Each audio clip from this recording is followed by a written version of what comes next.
Bienvenidos todos, gracias por acompañarnos. Una vez más estamos en comunicación con todos ustedes a través de la internet. Deseamos y anhelamos, ¿verdad?, que todos y cada uno de nosotros seamos edificados a través de la predicación. Hoy estamos hablando sobre la enseñanza y hemos comenzado desde los tiempos de Adán y Eva hasta hemos recorrido la escritura en la vida de Abraham, la enseñanza que era tan importante para él la transfirió a la vida familiar. Posteriormente, ¿verdad? Así fue avanzando y entonces vemos a David, vemos los tiempos después de la cautividad, ¿verdad? Cómo ellos van encauzándose Nehemías, va encauzándose Esdras, van encauzándose sobre la enseñanza a la nación y al pueblo. Muy bien, pues eso es exactamente lo que hoy necesitamos.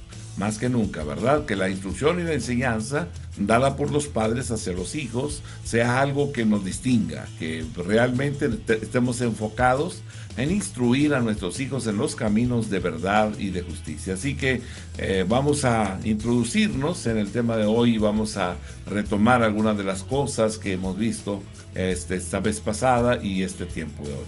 Así que cierre sus ojos y oremos. Bendito Dios, eres bueno y fiel, Padre. Queremos darte las gracias por tu amor, tu bondad y tu grande misericordia, Señor. Gracias por tu palabra, porque en ella está escrito el crecimiento, el proceso a través del cual la nación de Israel ha sido llevada, Señor, en esos tiempos de instrucción, en los cuales líderes como Nehemías, Esdras, David, ¿verdad?, Moisés, ¿verdad?, y también Abraham, todos ellos determinaron, Señor, instruir al pueblo en la verdad, en la palabra tuya, Señor. Y de esa forma se dieron cuenta que había una manifestación de tu poder a su favor. Así que hoy también deseamos eso, deseamos ver la manifestación de tu poder en nuestras vidas. Recibe la gratitud de nuestro corazón en esta noche. En el nombre de Jesús, nuestro Señor y nuestro Salvador. Amén. Amén. Muy bien, todos son bienvenidos. Muchas gracias, ¿verdad?, por acompañarnos. Y vamos a tratar de recordar cosas importantes, ¿verdad?, que hemos ya compartido. Desde Adán y Eva, decíamos, hubo comunicación y enseñanza acerca de las cosas de Dios. Caín y Abel, al hacer sacrificios, dan una muestra clara de que habían recibido enseñanza religiosa. Abraham, el padre del pueblo hebreo, decíamos, fue llamado por Dios a salir de Ur de los Caldeos, una ciudad grande y con una civilización avanzada, para formar un nuevo pueblo, el pueblo de Dios. Dios prometió grandes bendiciones para Abraham. ¿Por qué? Bueno, pues Dios lo dijo en Génesis capítulo 18, versículo 19. Porque yo sé que mandará a sus hijos y a su casa después de sí, que guarden el camino de Jehová, haciendo justicia y juicio, para que haga venir Jehová sobre Abraham lo que ha hablado acerca de él. ¿Verdad? Esto es sumamente importante, porque este es un fundamento por el cual Dios escoge a Abraham. Y le dice, porque yo sé que mandará a sus hijos. ¿Lo había visto? No. ¿Por qué lo sabía? Conocía el corazón de Abraham. Así como conoce nuestros corazones y Él sabe la capacidad que tenemos de obediencia o para sembrar o permanecer en fidelidad y en lealtad a los mandamientos del Altísimo. Y si usted y yo tenemos esa capacidad de obediencia, pues entonces no vamos a tener ningún problema. Vamos a caminar de gloria en gloria y de poder en poder. Él manifestará su poder a nuestro favor. Y la razón, Él desea manifestarse a un mundo que no le conoce, ¿verdad?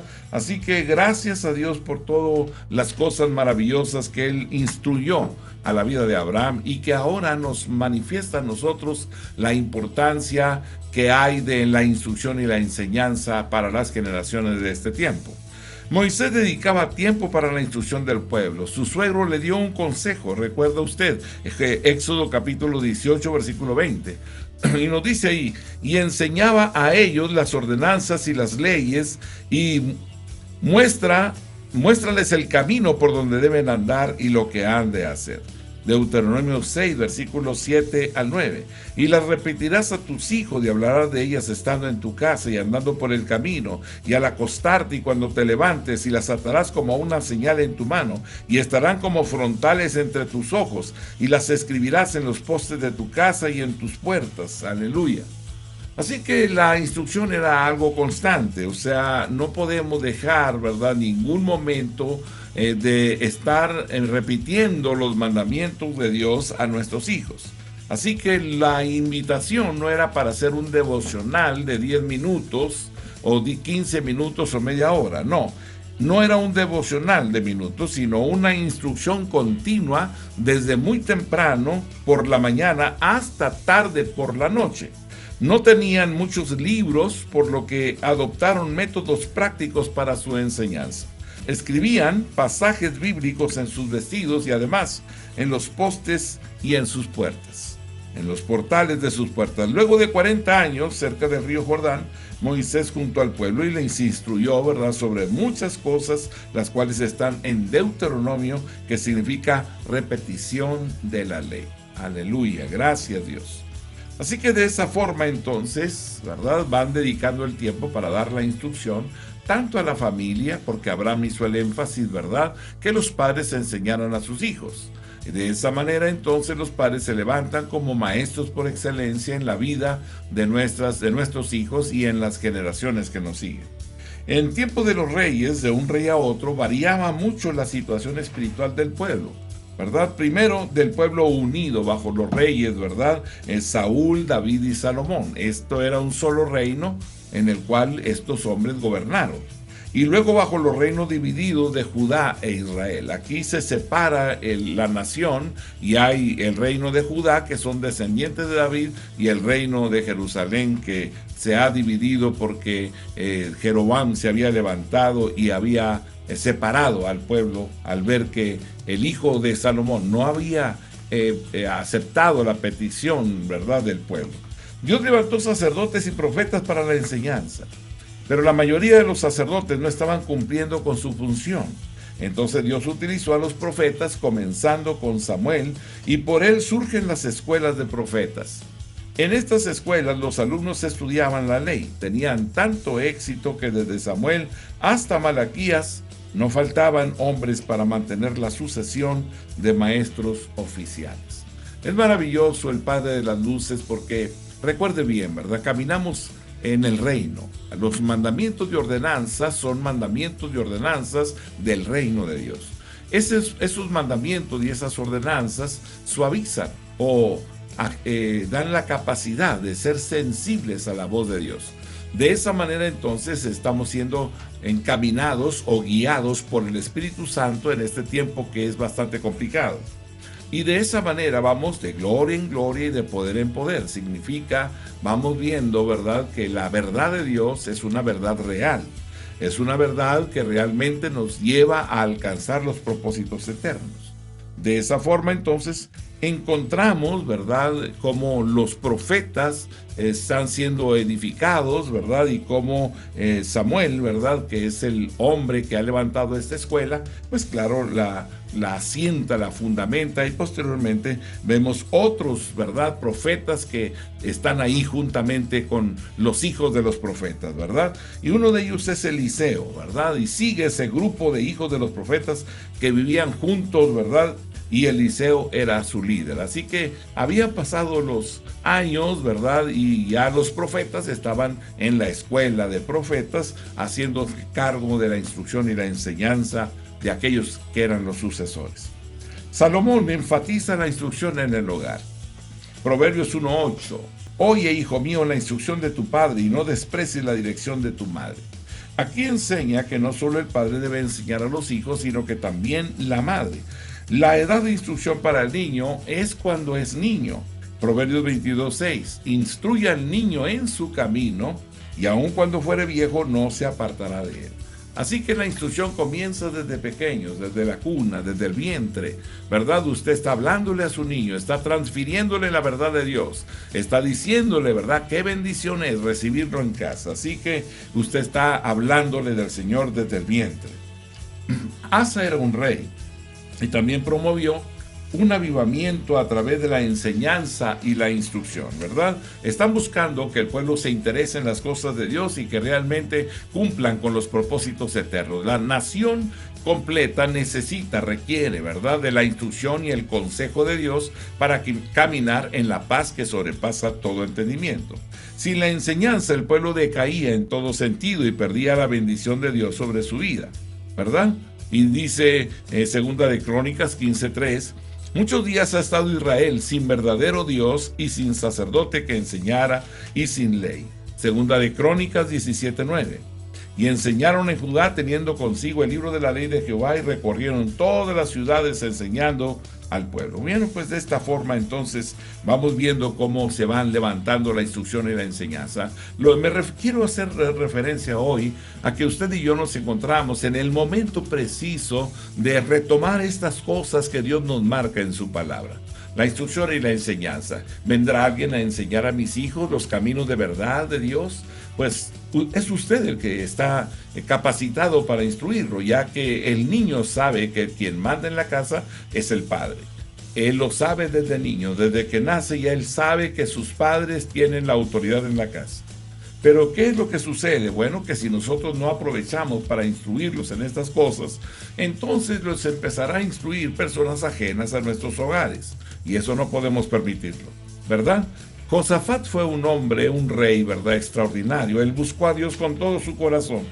Y él quiso que el pueblo creciera en el conocimiento de Dios, consiguiendo la ayuda de sus príncipes, algunos levitas y también de sacerdotes. Segunda de Crónicas capítulo 17, verso 9. Y enseñaron en Judá, teniendo consigo el libro de la ley de Jehová, y recorrieron todas las ciudades de Judá enseñando al pueblo.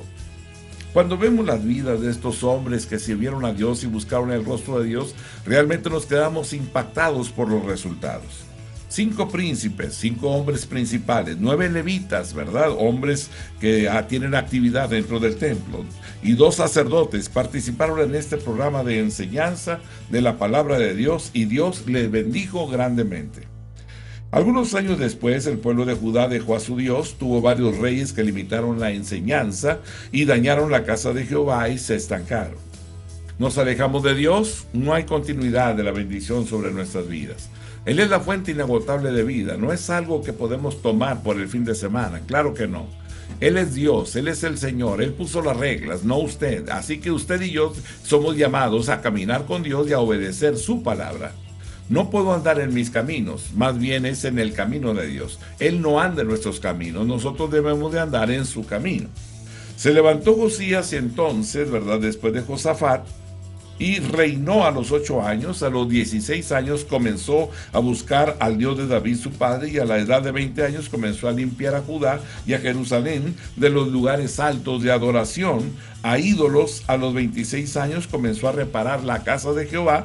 Fue ahí cuando el sacerdote Hilcías halló el libro de la ley, y como resultado comenzó aquel joven, ¿verdad?, aquel niño, vaya, ya hecho joven, ¿verdad?, comenzó a instruir al pueblo. Entonces dijo Segunda de Crónicas 34:14, 30 y 31. Y al sacar el dinero que había traído a la casa de Jehová, el sacerdote Hilcías halló el libro de la ley de Jehová dada por medio de Moisés, y subió el rey a la casa de Jehová, y con él todos los varones de Judá y los moradores de Jerusalén, y los sacerdotes, los levitas y todo el pueblo, desde el mayor hasta el más pequeño. Y leyó a oído de ellos todas las palabras del libro del pacto que había sido hallado en la casa de Jehová. Y estando el rey en pie en su sitio, hizo delante de Jehová pacto de caminar en pos de Jehová y de guardar sus mandamientos, testimonios y sus estatutos con todo su corazón y con toda su alma, poniendo por obras la palabra del pacto que estaban escritas en aquel libro. Segunda de Crónicas 35:3. Y dijo a los levitas que enseñaban a todo Israel y que estaban dedicados a Jehová: poned el arca santa en la casa que edificó Salomón, hijo de David, rey de Israel, para que no la carguéis más sobre los hombros. Ahora servid a Jehová vuestro Dios y a su pueblo. Muy bien, pues este hombre se levanta y entonces hace lo correcto. Hay algo que a mí me llamó la atención del rey Josafat, ¿verdad? Porque él se casa con la hija de Acab, va a la casa, hay una grande celebración, Acab se levanta, hace sacrificios porque ha venido su yerno Josafat, ¿verdad? Y entonces se le dice: ¿saldrás conmigo en la guerra? Y Josafat dijo, claro que saldré contigo a la guerra, tu pueblo y mi pueblo es lo mismo, son el mismo pueblo. Así es que cuenta conmigo. Cuando Dios le habla a Josafat, le dice, ¿por qué te unes al impío?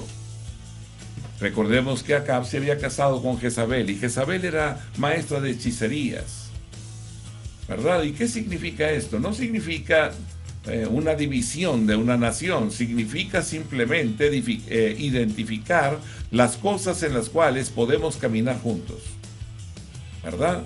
Somos hermanos en Cristo, pero necesitamos amar a Cristo.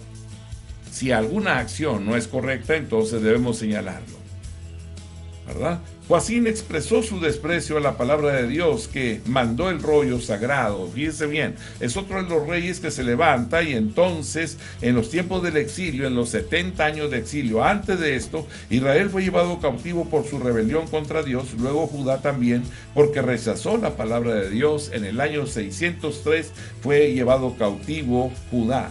En el año 586 al 516, 70 años estuvo cautivo Israel.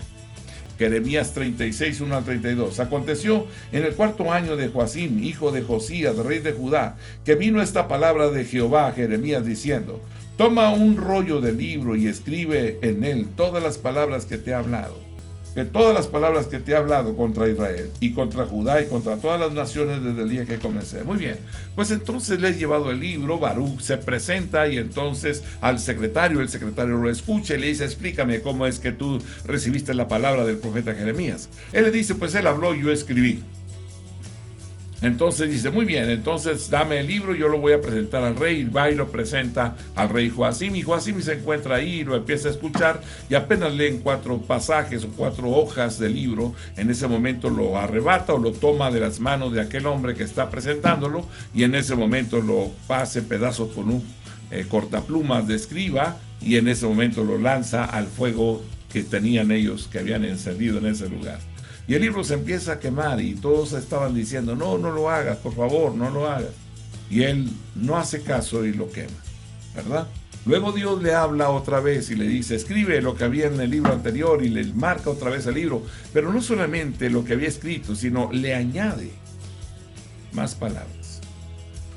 Ahora, usted y yo constantemente tenemos en nuestras manos la palabra de Dios. Y Él nos ha dado abundantes palabras de bendición para aquellos que quieren, que desean conocerlo, caminar con Él. ¿Qué será si nosotros rechazásemos eso? Bueno, Él añadirá palabras debido a nuestro rechazo, ¿verdad? Y la razón porque no le pertenecemos significa, ¿verdad? Entonces, que nos entregará. ¿Verdad? Romanos lo dice claramente. Dios los entregó a la vanidad de su mente para hacer cosas que no convienen. Cada vez que Él hablaba y la gente no lo oía, Dios los entregó y luego pasó otro tanto y Dios los entregó y Dios los entregó. ¿Y qué significa Dios los entregó? Significa, haz lo que quieras, recibirás las consecuencias de la maldad. En las sinagogas, ¿verdad? Jesús vino y había sinagogas y se fue desarrollando un grupo de líderes religiosos que se llamaron los escribas. Ellos copiaban la ley de Dios, la interpretaban también y también la enseñaban. En esa época Isaías, Jeremías y Daniel y Ezequiel, ¿verdad? Son ya los profetas, los inspirados de la educación y la cultura hebrea. Así que después del exilio, del regreso a Jerusalén, en el 516 a.C. hasta Jesucristo, luego que aprendieron su lección, Dios tuvo misericordia de Judá. En Babilonia, bajo el periodo de varios reyes y emperadores, empezaron a volver a su patria en grandes grupos.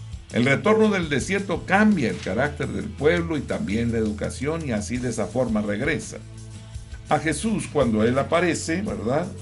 En su tiempo Él aparece, entonces en la educación, en los tiempos de Jesús, los rabíes alcanzaron una posición muy alta en la educación religiosa. Las sinagogas también se habían multiplicado. Esto se debía a que daban el primer lugar a la instrucción.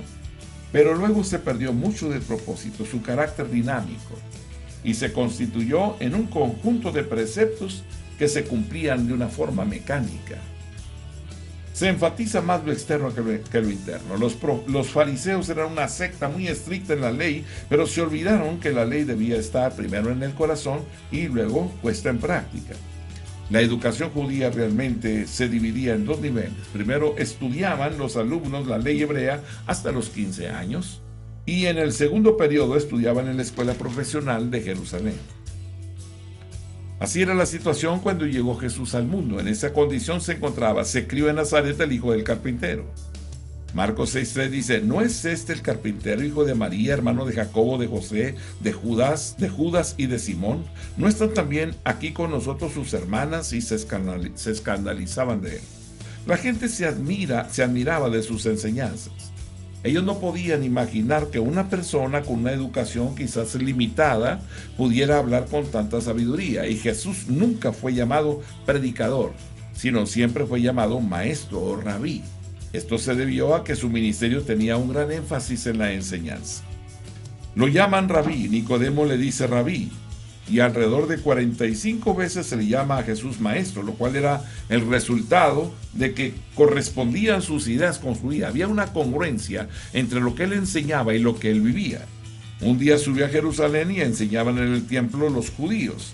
Jesús enseñaba de manera diferente, ¿verdad?, a la de los fariseos y maestros de Israel. No estaba sujeto a ninguna rutina, a ningún sistema, variaba su método según la situación. Jesús enseñaba y dejaba a un lado cosas secundarias o incidentales. Enseñaba cosas prácticas y básicas. Enseñaba en diferentes lugares, no solo en la sinagoga, sino también en un barco, cuando lo vemos a la orilla del mar de Galilea, a la orilla del pozo, allá con la samaritana. Ahí enseñó. En una casa, ¿verdad?, cuando llegó con Marta, con María, ¿verdad?, con Lázaro. En un monte con una multitud, ahí estaba él enseñando. En un lugar abierto, andando por los caminos, ahí enseñaba él. Toda ocasión era una oportunidad para enseñar, ¿verdad? Jesús no fue un maestro monótono. Variaba sus métodos. Usaba preguntas y respuestas, conferencias, historias, parábolas, conversaciones, discusiones, dramatizaciones. Usaba el lenguaje figurado, las analogías y las comparaciones. Lo que alarmó a los rabíes fue su abandono del tradicionalismo basado en el sistema de conferencias en la sinagoga. Se valía de toda cosa imaginable de técnicas de enseñanza para facilitar el proceso de la comunicación. Es interesante tomar en cuenta que Jesús, al escoger a sus discípulos, no tuvo en mente las condiciones que tenían, o sea, su apariencia, sino sus futuras posibilidades. Él pudo percibir lo que llegarían a ser con el resultado de una enseñanza adecuada y el poder del Espíritu Santo, ¿verdad? Tú estás viendo al discípulo, estás viendo al hombre, estás viendo su aspecto externo, ¿verdad? Más sin embargo, Jesús se podía imaginar lo que ellos iban a hacer después de que fuesen enseñados. Y esto, claro, rebasa completamente, ¿verdad?, lo que uno puede ver, ¿verdad? Porque tú ves al hombre por fuera, pero Dios ve lo interno, ¿verdad? Y claro que iba a haber cambios radicales después de ser instruidos.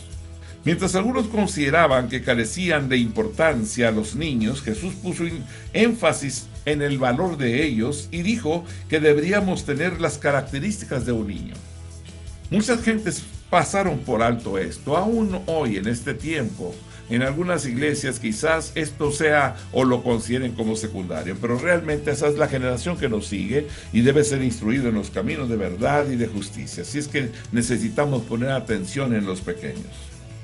Jesús se fue al cielo y dejó en manos de sus discípulos la tarea de continuar la obra que él había comenzado. Los discípulos no tenían una educación formal, pero en la experiencia del Pentecostés con el Espíritu Santo fueron capacitados con un poder sobrenatural para obrar maravillas y enseñar con la autoridad de Cristo. Jesús les dio un mandato, Mateo capítulo 28, versículos 19 y 20. Por tanto, id y haced discípulos a todas las naciones, bautizándolos en el nombre del Padre y del Hijo y del Espíritu Santo, enseñándoles que guarden todas las cosas que os he mandado. Y aquí yo estoy con vosotros todos los días hasta el fin del mundo. Amén. El hacer discípulos era enseñanza en una forma completa. Así desarrollaron un ministerio de enseñanza. En el templo, Hechos 5, 21 y 25. Habiendo oído esto, entraron de mañana en el templo y enseñaban. Entre tanto, vinieron el sumo sacerdote y los que estaban con él, y convocaron al concilio y a todos los ancianos de los hijos de Israel, y enviaron a la cárcel para que fuesen traídos.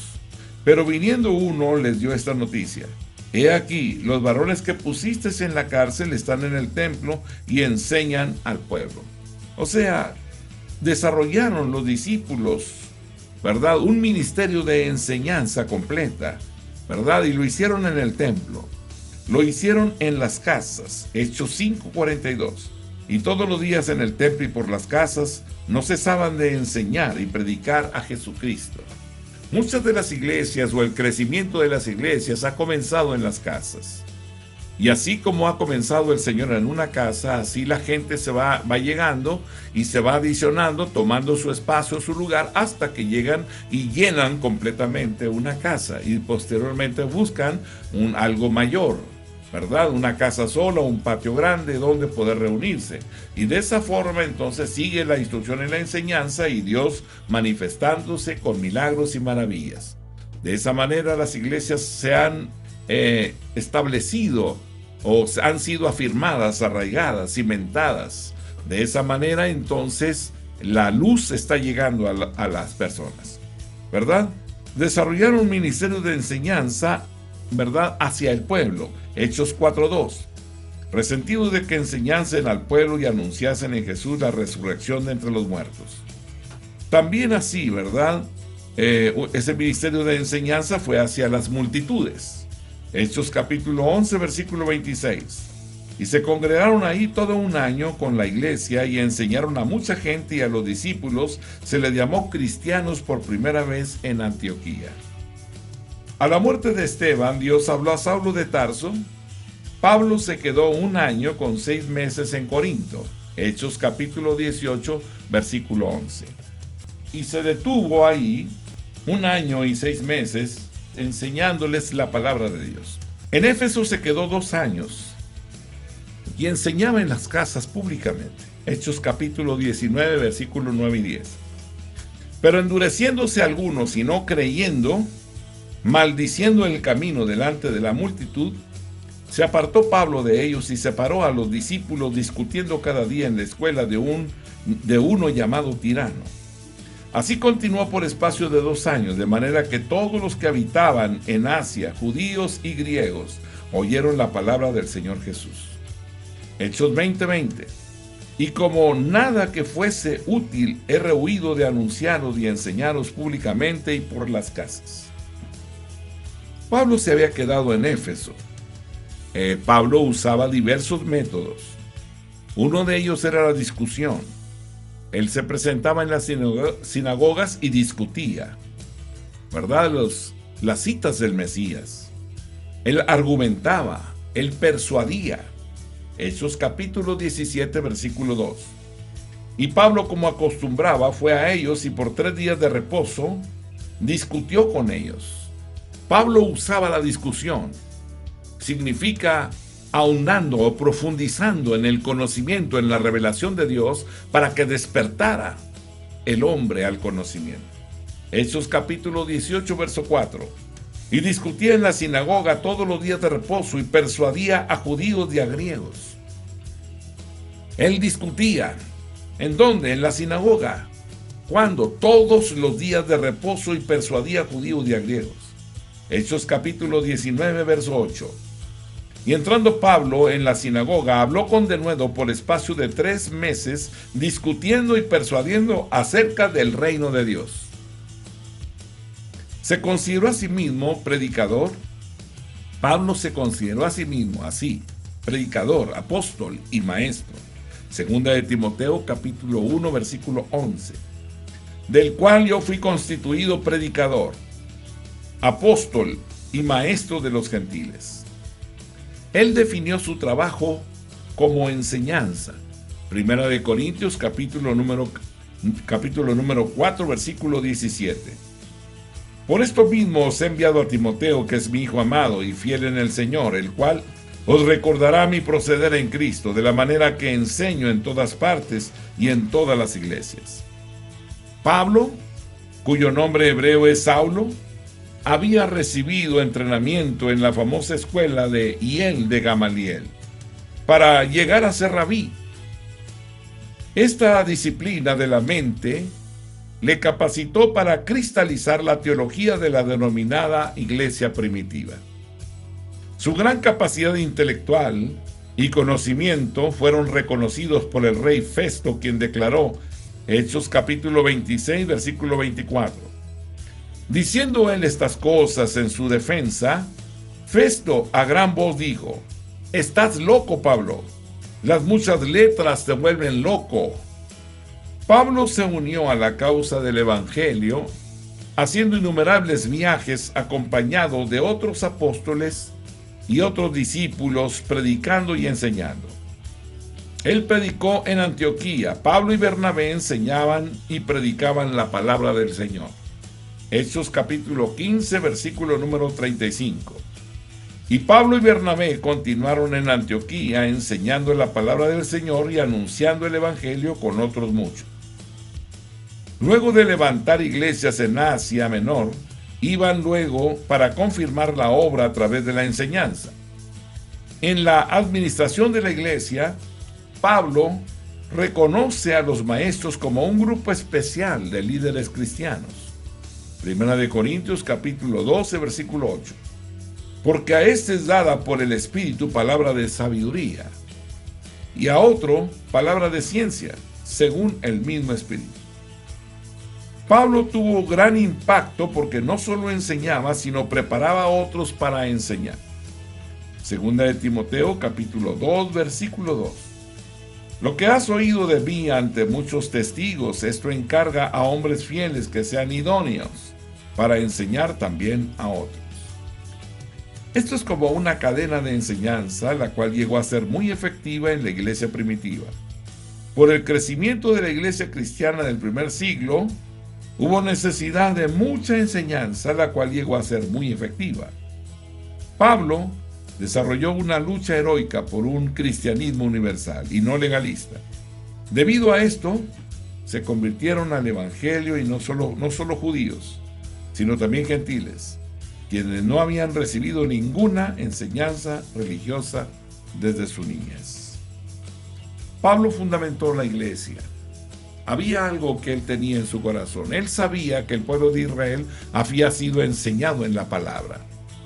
Así que cuando llegó a Éfeso, a Corinto, a Colosas, a toda el Asia Media, él lo que hacía era buscar la sinagoga del lugar. Y en ese momento él se presentaba en la sinagoga. ¿Qué era lo que hacía? Discutía los fundamentos del Antiguo Testamento, toda la instrucción, todo lo que la palabra de Dios habla en ese momento referente al Mesías.